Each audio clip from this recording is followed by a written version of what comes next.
হচ্ছে না। আজ 31 ডে, আমরা আজ লাস্ট বছরের লাস্ট দিন। আমরা সবাই মিলে বাড়ির বউ মিলে সবাই আনন্দ করছি। আমাদের রান্না হয়ে গেল, ভীষণ ঠান্ডা।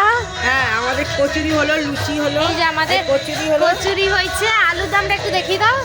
আলুর দম এই যে এই যে আলুর দম সবাই খাওয়াও হয়ে গেছে প্রায়। আর মিষ্টি হয়েছে, এই যে আমাদের কাঠের জালে রান্না হয়েছে। আমরা সব আনন্দ হচ্ছে, অনেকেই খাওয়া হয়ে গেছে আর বাকি কয়েকজন বাকি আছে। এইবার আমাদের বককে আমি চিনিদের খেতে দিয়ে এলাম ভাত মাছ, ওদের ভাত করেছিলাম সন্ধ্যেবেলায়। আর ওই বককে এখন বউরা দিতে গেছে, একটা বউ দিতে গেছে। এইবার আমরা খেয়ে 31 ডে শেষ করব। আমরা কালকে আবার পিকনিক করবো। হ্যাঁ, আমরা এখন রোজ পিকনিক। 2026 সবাই শুভ দিন হোক, সবাই শুভ দিন কাটাক। আমি আশা করি আমার গ্রুপে, আমার ফ্যামিলির সবাই যেন ভালো থাকে। হ্যাঁ। হ্যাঁ, আমরাও ভালো থাকি। ঠিক আছে, তুমি আলোর না উল্টো দিকে দাঁড়িয়ে আছো এতক্ষণ ধরে ভিডিওটা। ঠিক আছে, ঠিক আছে, সবাইকে টাটা। টাটা।